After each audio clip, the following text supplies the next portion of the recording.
Hello and welcome to Dropzone Nexus. Today I'm going to talk a little bit about list building. And the reason for that is that I recently entered for a tournament. The London Grand Tournament in September has 8 spaces for Dropzone Commander, and I've booked a ticket. I've decided to go for my PHR, and that's the easy decision in some ways. But now the hard decision is which of the toys do I make up? Because I've actually got a lot of blister packs unopened. So I really need to decide which ones am I going to make up and paint before the tournament. And there's quite a few options. 1500 points sounds a lot at first, and it's amazing how fast they go though. Now I'm sure that everyone approaches building a list in a different manner. And what I'm going to share are just the principles / guidelines that I use myself. And by no means are these perfect, and some of them might actually be hangovers from the previous version. Let's just talk through them anyway. So the first one's quite a simple one to understand, and it is get your maximum number of battle groups. And the reason for this is if you have more battle groups, you will get the last activation in the turn. And that means you can set up a group in the chance that you get initiative the next turn, which allows you to do a punishing blow. So you can drop your troops out in the open, take a shot with the last activation, and then if you win activation next turn, you get to shoot again and duck back into cover. So especially useful when you've got a high command value, and it does give you that smug feeling of nipping out, bloodying the enemy, and getting back into cover.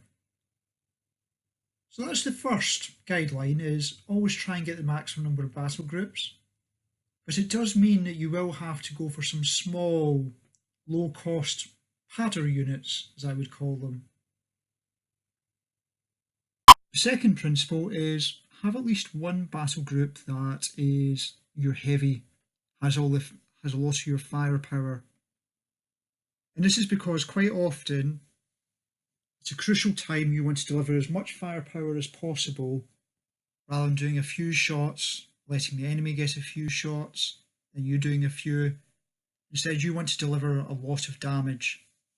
And this can be great at the beginning of the turn. You want to cripple the enemy.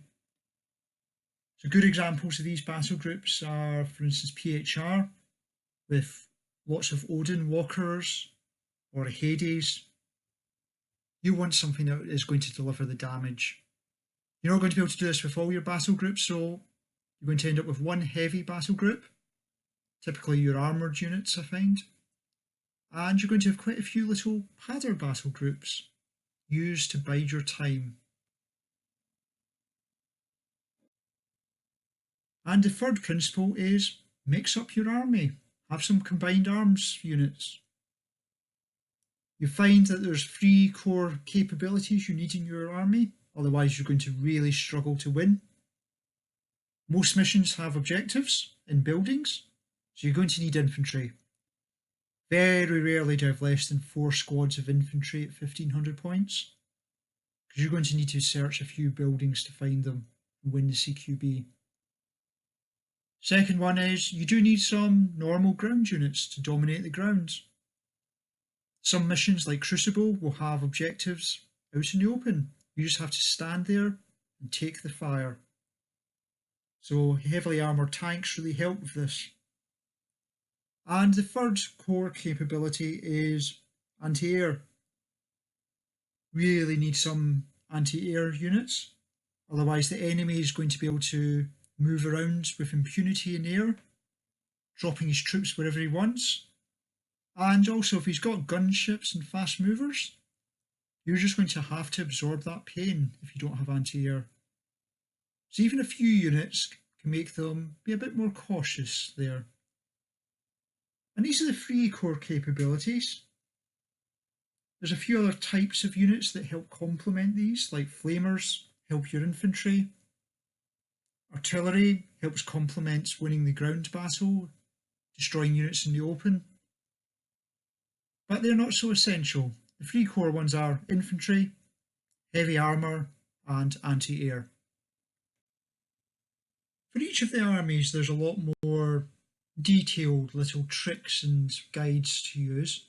I'm just going to keep this to this generic one at the moment. Maybe later on I'll do a few more army specific and go through examples. But I'm going to go off and practice these a bit as I put my list together for the tournament. The other kind of hobby activity I'm doing at the moment is I'm putting together some cargo transport trays. So the idea is that I keep these to the side of the table and I use them to indicate which vehicles are on which transports.